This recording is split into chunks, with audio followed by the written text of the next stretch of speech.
Hi everyone, my name is Jim Rodgers. I was a high school English teacher for 33 years, and now I work as a field supervisor for student teachers at Illinois State University in the English department. And today I'd like to just spend a few minutes talking about my mom, how much she meant to me, and talk a little bit about the concept of love and maybe how it relates to what we're going through right now. My mom died about 5 months ago on my birthday, November 7th, 2019. And before she died, she and my dad were married 57 years. And I love my mom. She meant the world to me. She was my best friend my entire life, and I think about her every day. And I'd just tell you two quick stories about my mom that'll kind of give you some context here. When I was, I'd say about 15 years old, I was a sophomore in high school, and I come walking into the kitchen, and my mom's sitting there, and she's drinking her coffee, and she's got her bathrobe on, and I kind of strutted in, and she says, "Why are you so cocky?" And I just kind of looked at her, puffed my chest out a little bit, and I said, "Well, bench 300 today." And she gets up, and she says, "Oh, come here, sweetheart." She puts her arms around me, picks me up, and body slams me. And I'm looking up at her, and she looks me in the eye and she says, "Don't get cocky." My mom was incredibly strong. She had these big forearms. She worked on a farm when she was a kid. And she just, she kind of embodied what it was like to be strong, both mentally and physically.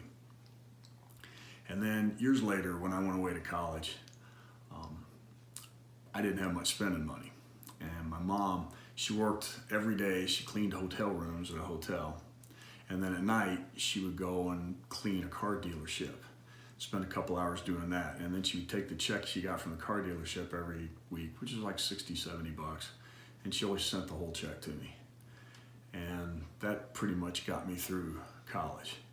I could have gotten a job at college, but she just wouldn't let me do that. And so after working all day long, she'd go and she'd work at night and send me that money.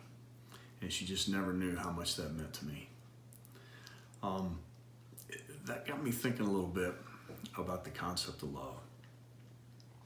And it just seems like there's a lot of phrases thrown around today. You know, "I love you to the moon and back," and "you mean the world to me," and things like that.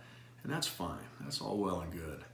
But to me, love is about actions and what you do for people.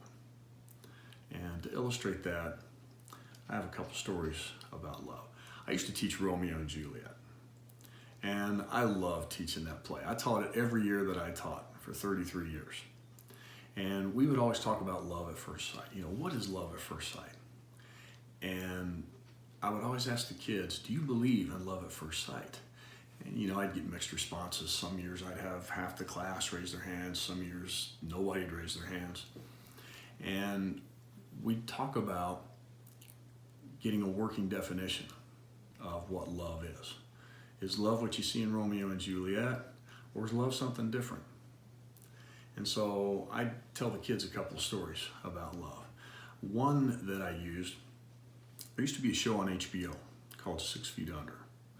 It was a really cool show. You know, at the beginning of each show, somebody would die in kind of a unique way. And then they'd show the years that they lived, and you had these two brothers who owned a funeral home. And it was interesting to see not just how they dealt with the families and the grieving and the dead, but also how they dealt with each other and their relationship. So in one of the episodes, an elderly couple were laying there in bed, and the alarm starts going off. And the alarm's over by on the wife's nightstand. And so the husband is saying, "Are you going to turn that off?" And after a while, he just kind of shook his wife, and then he realized that she was gone. So later on in the episode, the older gentleman is in the funeral parlor, and he sees one of the brothers, and he's coming in with his girlfriend. And, you know, they're all lovey-dovey and all over each other. And he's probably late 20s, early 30s. And so after he leaves, he goes and he sits down by the older gentleman, and he says, "You know, sir, I heard about your wife. I'm really sorry. I just wanted to offer my condolences." the older man says, well, thank you, son. He says, do you mind if I ask you a question? And he said, no, go ahead. And he said, that girl you just came in with, are you in love with her? And the kid kind of smiles, you know, and he rubs his chin a little bit and he says, yeah, I think I am. And the old guy says, you don't even know what love is. And so the young guy's kind of offended and he says, well, why don't you tell me what love is? And he says, love is when you go to the movies and you crap all over yourself and she's the only one who'll stay there and clean you up. He says, that's love. And the first time I saw it, it made me laugh. But then I got to thinking about it and thinking about what kind of commitment it takes and how much you must love somebody to do that for them and to see them at their worst and to still love them. And that would come home to roost years later. My grandmother was bedridden for probably the last 5 years of her life. And she had diabetes, she had to have both of her legs amputated, she had dementia, and it was very, very hard to watch at the end of her life. And my grandfather was right there next to her the whole time. And one time I helped him change her diaper.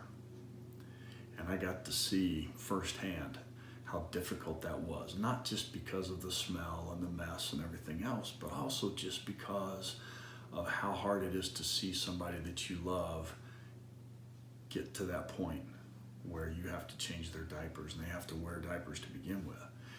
And after my grandmother passed away, I had a talk with my grandfather and I said, Pap, I'm so sorry, but I said, you have to be kind of relieved.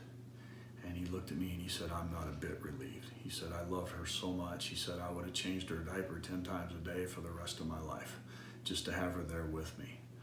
And I remember thinking to myself, that is love. That's what love really is. And another quick story I'd like to tell you is I used to have this huge dog. I'll put a picture up here for you. His name was Conan, and he was just my boy. I just loved that guy. So we used to walk the neighborhood all the time, and we'd see this older couple, and they were both in their 80s. And every time I saw them together, they were holding hands. And I thought to myself, well, they must have met each other late in life to still have that degree of affection. But I was always curious. So one day, I worked up the courage to walk up and ask them, how long have you guys been married? And he looked over at her and he said, 66 years. I said, you've been married 66 years and you still have enough feeling for each other to hold hands whenever you go out for a walk?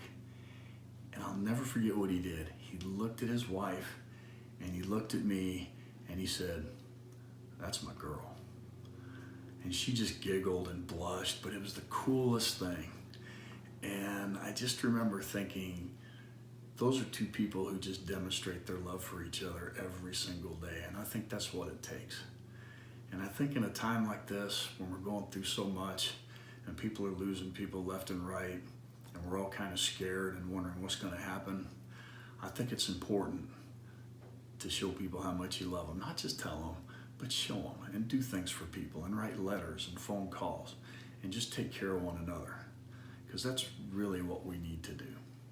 And one thing that I would like to do before I go on this video, I retired last year from teaching, and I would never had an idea how much I would miss it. I didn't know how much I would miss my students.